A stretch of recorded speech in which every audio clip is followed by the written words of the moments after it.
My name's Nicc Lewis. I'm CMO of LEVERATE. LEVERATE is a technology company, provides B2B platforms, technology solutions, including Xerox Active, which is our automated funnel. Hi everybody, my name is Oded Shefer. I'm the founder and CEO of CPATTERN. We provide retention automation solutions to brokers and shown how automation can increase trading volume and reduce operational costs. Hi everybody, is the mic on? I'm John Lewis from Conversion Pros, and it's a group company. I'm representing LEADUSTRY, which is a full-service marketing communications agency. Hi, my name is Andrew Lane. I'm the CEO of ACUITY Trading. ACUITY Trading uses natural language processing to extract value from millions and millions of pieces of news every hour and every day. We then turn that information into tradable actions for traders of brokers. Great. So let's get started with the biggest question of the day, which is in what areas are automated system algorithms can already replace workers right now in the industry? Let's start with Nick. I look at automation a little bit differently. I don't see it as a replacement, or I see it as a supplement. Basically, what automation does is it assists a buying decision. So it understands where a decision point needs to be made and intervenes and pushes the client through the funnel more smoothly, whether it's from conversion or retention purposes. At some point, especially in our industry, where you're asking someone to take $5,000, $10,000 plus out of their pocket, they're going to need some level of trust and come back to a human being. So it's not 100%, detaching the human face of the company, but you can definitely assist the key decision-making points into an assisting buying decision. I agree with John. I think from our perspective, we look at the account managers as the point of contact with the trader, and we are asking, what can we do to help the account managers with reducing their information processing load? Because they need to handle so many accounts, so many people. Automation, in this example, could help them with data processing, with data analysis, data collection, so that they don't have to deal with it and they can be more focused on communication with the traders. So automation, in this perspective, I agree, doesn't have to replace the account managers necessarily, but rather help them with decision-making and addressing the right people at the right time. Yeah, I agree totally with Oded and Nick that when we look at automation, it's something that starts very early in the process, whether it's optimizing from an impression to a click automatically or going from the click to the lead. But you'll be surprised how many brokers still have such a long and extensive join process and not having any automated systems in place in order to convert leads that do not become first-time depositors. So I think it's not replacing the sales, but it's helping them in terms of having a more efficient tool, that they can actually, see what's going on inside their CRM, how they can funnel it through in order for them to make more acquisitions, and then later down the road, increase the lifetime value by focusing on retention as well, by making those right decisions at the right time. Hi, I come from a different area from these guys, from research, and I used to work for the Wall Street Journal a long time ago, and I remember when I first started off in the late 90s, people would read a feed of news from Reuters or Dow Jones and say, right, I'm trading off that information. Then came internet news, and then came Twitter, Facebook, and vast swathes of information, and we call that information obesity, infobesity. And that's where our technology has tackled a problem that people have. They need to access all news, but they don't have the capability of reading all news. Now, technology or machine learning there and natural language processing have not only tackled a problem, but they've taken the problem and made it useful. But in the future, what I see is in a perfect example of Kensho. It's a very famous startup in New York where you have hedge fund managers, for example, saying to their quants, I want to see the relationship between Colombian coal prices and Sri Lankan stock exchange. And the quant will go off and say X, Y, Z, come back 2 weeks later with the results. Kensho is a little bit like Siri on your Apple, and you can just speak into it and say, hey, give me the relationship between coal prices in Colombia and Sri Lankan stock exchange, and it will come up. And that's where technology, machine learning is driving efficiency, but also replacing the use of quants in, say, hedge funds. And that technology will come to the retail space at one point, and I hope to be leading that, but we'll see. And Andrew, just following up on that, do you think that's something that's going to be offered in cooperation with like Apple or Google into their own system, or will it always be a separate financial application, a financial AI? What the application of things like Kensho, will it be separate from Apple or merge into the... Yeah, in our industry. I wouldn't see big brands getting into this from Apple's perspective. I'm sure these guys have got a better idea, but I think the big banks, when we talk about fintech, are slow to absorb new technologies. They're very slow to come into this area. I think it will be, I think companies will push out, especially in this area, on their own without involving other companies. Maybe integrating within MetaTrader and stuff like that, but no, I don't see any relationship. And following up on what he said, Nick, yesterday Kobe Gur said that our industry is late to the game in technology compared to gaming or online retail. So how do you see our situation right now with regard to automation compared to that? Yeah, I totally concur. I think that the fintech industry is extremely slow in a lot of different industries, especially online industries like gaming. I think automation has become like a part of the process in many of the gaming companies, whether it's usually via chat more than phone, but you know they definitely understand the data as you're running through the funnel. When is the key decision-making point, and in which way to pass you back into the system, so that you're always flowing back from a no back into a yes. I think the reason why the fintech industry is a little bit slow is because of the heavy reliance on IBs and affiliates.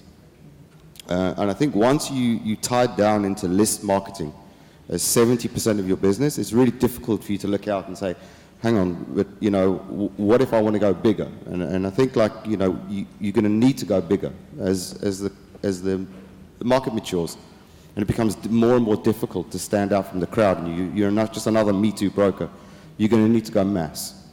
When you start going mass, you're going to need to deal with a hell of a lot more leads than the amount of leads that you purchase on a list. You're going to need to be able to process maybe hundreds of thousands of leads a day. And the only way you can effectively do it is to effectively speak to your leads at the time which is critical to them during their process. That's what's going to make your sales team function better. It gives you that ability to go out en masse. It gives you that ability to optimize and have further reach. Oded, what other challenges do you see for adopting automation in our industry? I think Plus 500 was probably the biggest and great example of full automation. However, I think majority of the industry understands that they need to have call centers, but on the other hand, they have high CPAs, and they understand that they need to reduce their operational costs. But they need to find the right balance between human operation and automation. And I think there's not one unique model of adoption of automation. I think every broker should understand his own clients, where they come from, what their needs are, whether they need automation. Would they be willing to click on an automated pop-up instead of speaking to an account manager over the phone? And then by analyzing your traders and understanding their different needs, because they come from different locations and different cultures, then you can probably define what is the right automation for you. And I think this could be the first challenge. It's a conceptual challenge. And then there is, I think technology is very easy. It's always easy. It's APIs. It takes a couple of months and you're there. But first, you need to customize it to the culture of your organization and make an organizational change where your employees are able to work with that automation. Yeah, I think it's very important to actually start from the brand strategy side and differentiation, because let's face it, there's thousands of brokers out there. They're all pretty much selling the same thing. So I think it really needs to be a factor of differentiation from the inside out, and really getting some points of communication that you can get out there that can optimize your conversion. So in the sense that you can't just copy and paste what Plus 500 did to your brokerage. It's not going to work. You have to come up with some form of differentiation that will work in an automated funnel for your brand. And then you have to kind of apply that from the inside out. So if you are a marketing guy that believes in doing things quickly, figuring out if it works, and test the leads, and the salesperson's not aligned, you're not going to maximize your conversion, and you won't be able to automate throughout that funnel. So I think it's having a company alignment to improving the funnel in its entirety, and not just looking at it, okay, I just want to improve the funnel from first deposit. What about the funnel from impression to click, from click to lead, and the lead to first-time depositor, and then of course first-time depositor to increase your LTV and lifetime value. I think all of those funnels need to be looked at throughout the organization, and find the right tools, the right platforms, and the right creative messaging that you can put out there that can maximize that. I've actually got a question to you guys, because I don't know your area so well, but I wonder whether brokers are extracting as much data as they can. I imagine Plus 500 is basically a data engine that is taking data from its clients from when they come onto Google all the way through to when they blow up. And there are hundreds of data points across the life cycle of a client. And I don't know how brokers use that information currently, but I imagine there's pretty low usage of what data is out there to be used. Definitely, just to add on that, there's so many things that can be done with retargeting at different points of the customer journey. So if you have a customer that's now already a depositor, you can then promote throughout the DoubleClick Google network and actually show messaging that can maybe retain that client. So I don't really see that much. I see it like a little bit differently. I don't think a broker needs to be technologically minded or too data driven. They do need to be data driven. Sorry, I take that last bit back. But I think where a broker started up his business because he knows the industry and he knows how to generate traffic and he knows how he wants to go further in his business. He didn't open his company to become a technology company. No. And I think that's where companies like LEVERATE and CPATTERN come in and help and say, you don't have to worry about it. We can access your data for you, and we can provide you with the right information at the right time to your call center and optimize your business as you go. And I think that's the way it needs to go, and it needs to be a visual way to express that. But a question for you. CPATTERN, as I understand, monitors how people trade within the trading environment. Do people, as an example, do brokers take that data and look at the demographics of the trader? Say he's come from Ecuador and he's logged on after 8 o'clock, which means he's got a job, and look at his trading style and then use that data and work out, combine it. Well, if we get people from Ecuador after 8 p.m., they're going to be slightly more risk adverse, or X, Y, Z. Do they take your data? Do you know anyone that uses data that you produce out of interest? I think it's a very good question, but a little bit complicated answer, so please be patient. I think brokers are not uniform. There are many types of brokers, and I've seen the industry mature in the past years. I think up to 3 years ago, brokers understood that they were producing huge amounts of data every hour, every day, every week, every month, They didn't even have the tools or understandings that they needed to look at this data and make sense of it.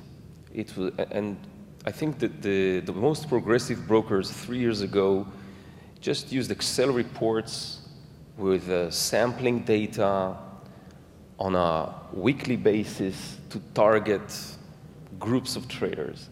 I think as the industry matures and traders mature as well, most brokers understand the need for data.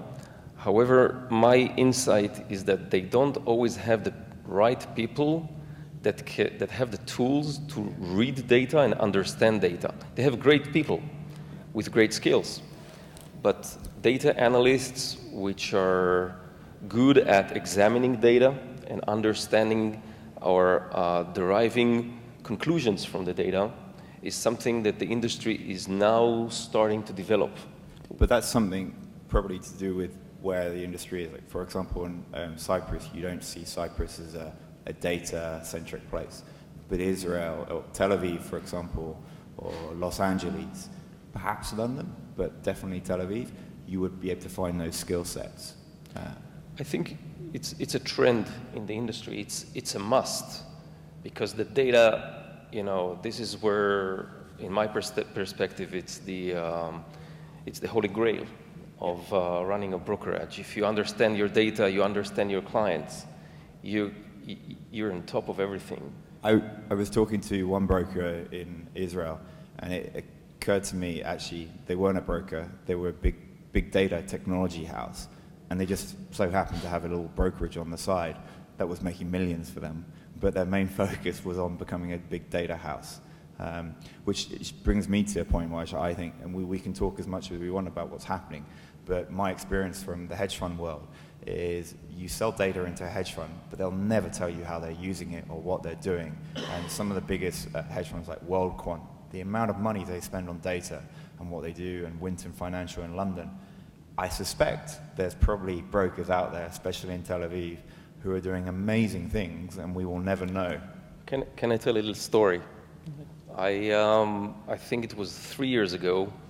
I asked one of our clients to give me just a log file of all their trades, just a long, tiring, with tens of thousands of rows of transactions. And I wanted to see what I can make of it. So we ran it through our systems, and I came up with several very descriptive statistics, you know, not machine learning, not any statistical analysis, just looking at descriptive statistics, the basic foundation of data analysis. And I showed him, it was a binary option broker and in Israel, and he said, I showed him that probably 60% of his accounts never mature above 40 trades. They make a first deposit, they quit within the first 40 trades, and only half of his clients are passing this barrier. So he didn't know that. And then I showed him that the majority of his deposits are happening after clients are making 50 trades on average. He didn't know that. And then I showed him that a majority of the withdrawals are taking place before traders are making 40 trades. He didn't know that. So I think the numbers are able to reveal a very interesting story. Yeah. But I'm happy to say that brokers today understand that, and that they are putting resources on it to understand data, and that there are many providers out there that are helping brokers with processing data and understanding it. And I'm really happy for it, because this is where the industry is going, and I think it can't go without it. I have a slightly different story. I started in gaming, B2C gaming. Yeah. And I started in gaming when the US market was open for business, and it was boom time. Trust me, the amount of data that I needed to go through to make any kind of sense was minimal. I could do maybe half an hour's worth of analysis, and I would be making millions for my client. No problems. Then the US market closed. Now we have issues. Okay, it's costing us a hell of a lot more to bring in new players. It's a lot harder to convert. The UK market's completely saturated. The European market's not fully matured. We've got troubles. So we hired a BI expert in-house. This is in Israel, not in Tel Aviv. This is in the north of Israel where there's supposed to be only farmers. But the BI experts are found. We found BI experts from different fields. We pulled them in. We explained to them what the gaming industry is. It is available. Within a few months, we had managed to build a fingerprint pattern from the conversion side to first deposit. But most interestingly enough, we could tell within the first 15 days to within 65% which player was going to be a VIP. And within 3 months, we could tell within the first 15 minutes to 65% who was going to be returning in the second month. So I think that where my story is leading and where it comes down to the fintech market is, as needs must, the abilities grow and the needs for the abilities grow. And I think this is where we see why automation has become such a hot topic, is it's current now in the fintech market. Now we need the kind of information, the data analysis to be able to go forward. But are we quite, from a marketing It's a nice story. Yeah, 2 nice stories. I wish I had one, actually. Mine would probably be Roald Dahl. But anyhow, are we quite far behind in marketing terms behind the US? Because I imagine, well, what I know of marketing, they are incredibly advanced in automation for bidding for Google and all these kind of things. I imagine if you take some of that technology and put it in our industry, we could be advanced, and it feels as though, although we're meant to be an advanced industry, we're not actually that advanced at all here in retail forex or binary. I think just if I could just on that point, I mean, there are a number of brokers that are getting into using automated trading strategies with their bidding and their CPCs, but I think effectively you have to take it down to the size of the brokerage, what their budget size is, their capacity to use all the tools like CPATTERN or LEVERATE technology, as well as the automated technology for marketing as well, and your technology as well, in order for you to optimize your business and improve the overall funnel. So I think it really depends on the budget and the objectives, because I think what we're seeing is you have the small brokers, you have the medium, and then the large.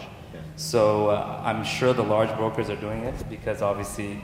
But shouldn't you just have a technology platform that a corner shop can plug into and say, right, similar to, again, I don't know, but I know Facebook and Google have platforms where you can just change it around. Yeah, but it takes time. And the thing is, a lot of times we get a lot of clients that are very short-term focused and they have short-term goals. Yeah. So, and that the realistic situation is not going to happen. You know, I remember when the CPA for this industry was $250. You know, it's not like that now. Obviously, the big players are spending more, so it's driving the costs up. And effectively, if you're testing out a new channel like Google, it will take three to 4 months to learn. And the fact is, the smaller brokers, they want to get results within 3 months. So I think it comes from the realistic expectations. And we sit brokers down and we say, look, it's not realistic for you guys to expect to be getting plus 500 numbers in 3 months. It's just not going to happen. But do they feed their own data into that as well? Sorry. I think like if you take automation, like US style automation to its ultimate limit, like automation on steroids, you can look at RTB, okay?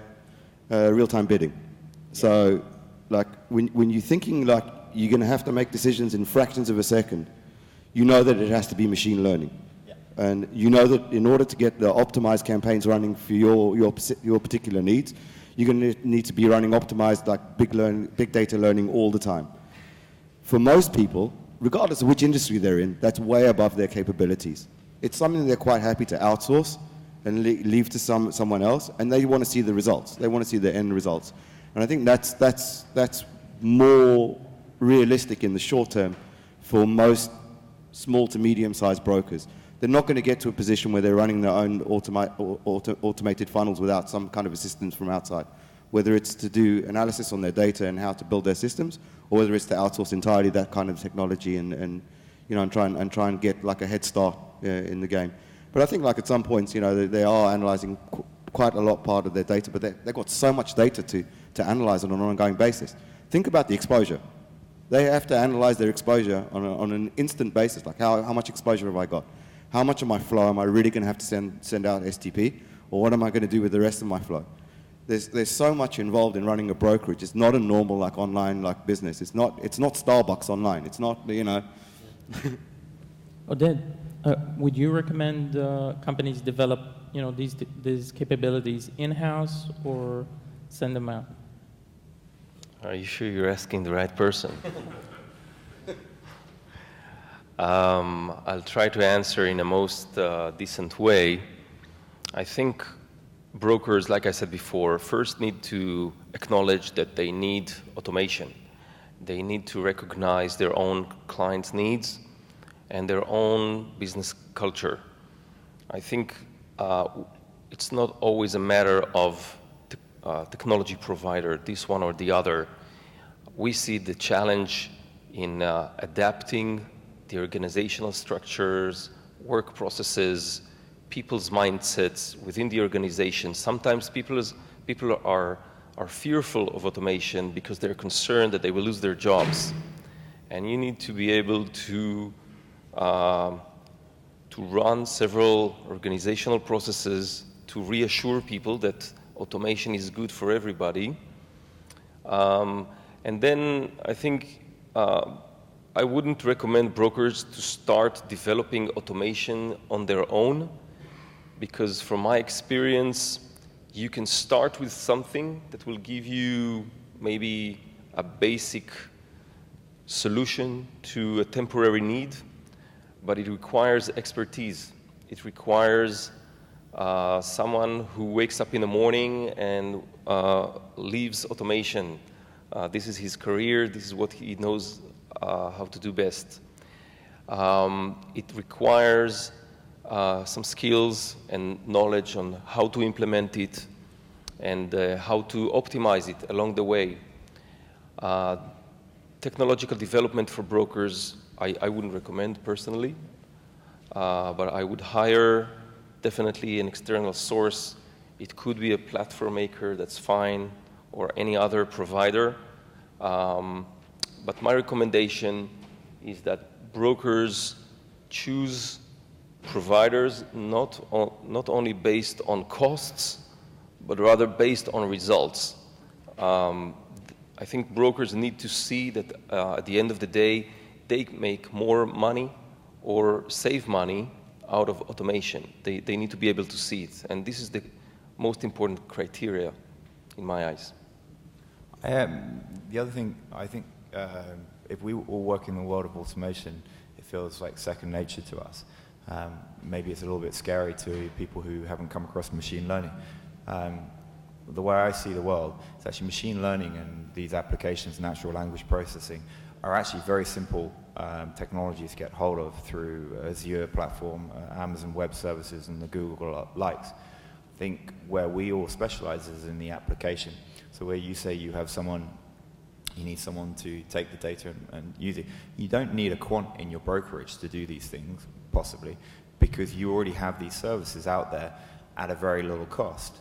And what you need to have is someone who can apply that data and make use of that data, because there are services out there who will provide the results of the data for you. I think one of the pitfalls that a lot of people have with data is that they see patterns that don't really exist. and I think CPATTERN exists. I thought it did. About CPATTERN. I'm talking about, my God, is it gone already? Being in marketing, it's quite easy for me to manipulate a piece of data to make it look like I'm doing a lot better than I'm really doing, you know. And I think like there's a danger, like when you do it for yourself, that you could actually try and read facts that aren't there to make you feel good that your theory about how the market should be going is really happening. And I think like having an outside perspective is even more valuable than just the technology. And also, I think that there are always internal politics. If you're an analyst inside a broker and you find data that the management wouldn't like to see, how strong are you to present that to your managers? It always involves politics. And I think you don't need to maybe skip having an analyst in-house, but I think it's always important to have someone from the outside who is not involved in the internal politics, that is clean and he can show you the data as it is. Yeah, definitely. I think when sometimes you kind of, you're doing your own thing, you kind of believe your own hype, and a lot of times you need to step outside and see from the outside perspective how you're doing and how things are performing from the numbers side. But I think one other element that brokers need to do is make quicker decisions. And sometimes as brokers grow, the level of bureaucracy or slow decision making is also something that we see a lot with our clients.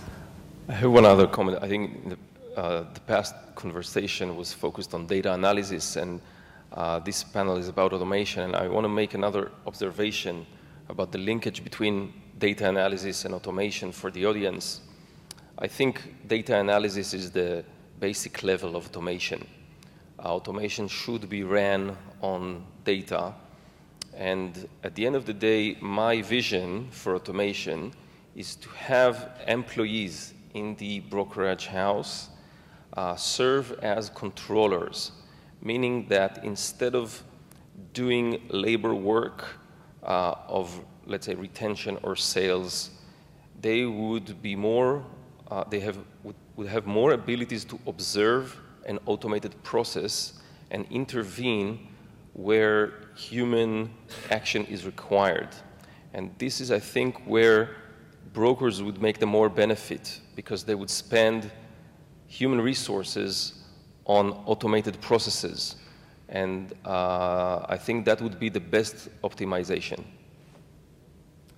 So let's say, I'm a small broker. I heard you convinced me I need, an outside source who's objective and an expert in BI. What's the first thing that I do? I don't know anything about automation. What's the first step that I take? Let's start with Nick. From our perspective, we built it into our platform, so it's very simple. Just take our platform and run. No, but seriously, I think the first step for any business is know where you're going, and this is somewhere where John correctly mentioned earlier. You have to have a strategy. You have to have a go-to-market. You have to know who your clients are, where your clients, what kind of clients you're going after, what you're going to be doing. From there on in, then you have to understand the process that your client goes through. I don't pitch many books, but there's a book called Demand by Oded Shefer. I don't know if anyone's read it, where he talks about hassle maps. So you understand the process of where the blocking points are, the pain points in a journey for your client. And then you can actually understand where you have to solve their problems before they even get to them. And that's what automation does. For the most part, it takes you through the pain points and the barriers and helps you along your way.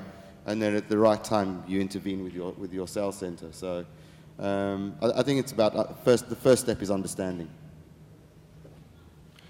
You asked about small brokers, and my advice to small brokers who have several hundreds of active accounts is to consider not introducing automation at this stage, but rather develop a stable cash flow, clientele, work procedures, human-based. Everything should be human-based at the first stages.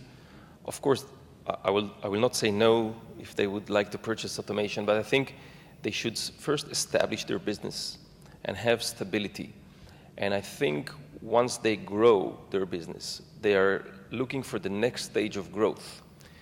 Usually the point is above 400, 500 active clients. This is where things get complicated to manage. You have more account managers, you have a larger cash flow, and then you start looking for tools that will help you run the operation in an efficient manner. And I think this is where automation should be introduced at this stage.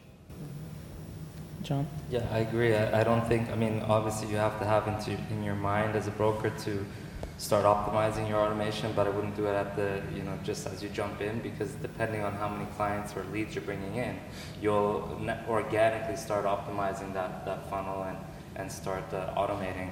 But I think the key is to have a realistic strategy with objectives and goals, and then make sure that you're able to achieve those along a realistic timeline and roadmap. I actually disagree with both you gentlemen. I think you can start your automation process at a very, very basic level, even from the beginning. You have a website. There is no reason why you shouldn't have an exit site strategy on your website. That's the most basic level of automation. Don't leave my site before I give you the last word. So I think you can start thinking along that line. Those things for sure need to be embedded, or not having a 9-page join process, you know. Thinking about like also your registration process. You know, do I really need to make someone go through 3 levels of registration just to make a first deposit? I think it would be pretty hard to create a brokerage without some form of automation anyhow. And there's 2 types of automation. Ones that help improve the service you're giving to clients, and one that help save costs. And then, as you said about your strategy, you've got to think, well, what's your strategy? Are you going to try and become plus 500 and automate the leads coming in? Is that important to you? Or maybe you would have a phone call, someone calling, and your back end is far more automated. Or you talk to CPATTERN or ACUITY about offering services that are much more automated to help your traders. There's automation all over the process of the client life and also the back end of a brokerage. And you've got to work out where your strengths of your brokerage will be in the future, and how you will use automation to build on those strengths. Okay, I think we have the last 5 minutes, so I want each one of us to give the audience a clue about where is it going, what's the next thing that automation is going to improve, in your view. I think when I look forward, I see automation like helping, like it's basically going to enable brokers with a vision to extend their reach far beyond what they could do without it. So I see it like coming in from every point of the funnel, from the point of acquisition through to the point of retention, and growing your user value and lifetime. So it's not just an email system or a pop-up or a chat, but it's everything that you do around it. So stuff like stuff that small brokers can do from day one is to have an auto dialer, so that basically an agent isn't wasting his time dialing a number, waiting to see if the person's available, and then putting the phone down and going to the next one. There are so many processes around, and I think the way it's going to happen is that we're going to see brand strategies come out, and everything around it is going to be automated to able to assist the go-to-market strategy and the differentiation that's going to happen between different brokers. It's an interesting observation. I see the industry going to smaller and smaller operations. Call centers will not disappear in my eyes, but they will shrink to a minimal level, critical level, and brokers would, because of the increasing price of CPAs, I think brokers will seek to have a large operation with a large pool of clients with minimal level of operation, smallest level of call center, where majority of the processes are automated until a point where human intervention is critical. Yeah, I agree. I think more and more brokers, no matter what level they are going to be improving their level of automation and their services and technologies that they use actually to improve that along the funnel. One more comment. You've had yours, sorry. I think there are many companies today which are doing fascinating work on understanding clients. There are many providers that I see that look at what traders are doing, not only in trading but also elsewhere, and understand the profiles of traders and bring to the brokers a fuller understanding of clients' mindsets, psychology, preferences, cultural profiles. So the retention and sales work would be more automated on one hand, but with a deeper understanding of the traders. Sorry. Twofold. So looking from the perspective of research, what I'd like to bring out at ACUITY within the next year is a trader to be able to click on his MT4 and say, give me a resume what's happened with the euro dollar in the last 45 minutes in the news, or tell me what happened after non-farm payroll last month in the news. Those kind of things. Automated written text that's extracted from millions of stories to give a resume or give a sort of personalized newsletter to each and every user. And that could be, at the end of the day, give me a newsletter on these currency pairs. So that's one side. And I hope I would be able to build that in the next year. In the next 5 years, I would see the trading world much more voice-driven. So people will be walking along with their Siri on their Apple phone and say, tell me what's the correlation between euro dollar and the Indian rupee, and which one's leading, and how long has that correlation been going on for? And Siri will then answer back, and maybe that's to your question of linking in with Apple. These currencies are correlated to Indian rupee, and they have been for the last 2.5 weeks, and we predict the correlation will go on for another 5.5 hours. Right, bye. Those are the kind of automations in terms of research that I think will flow through from the institutional field down into the mass market. Okay, I think we touched on this subject, but it's still changing very much, and it's a very big subject. It's very critical to everybody in the industry. So everything you have to get more information, follow up with these guys. Thank you very much. Thank you very much. Thank you. Thank you, guys.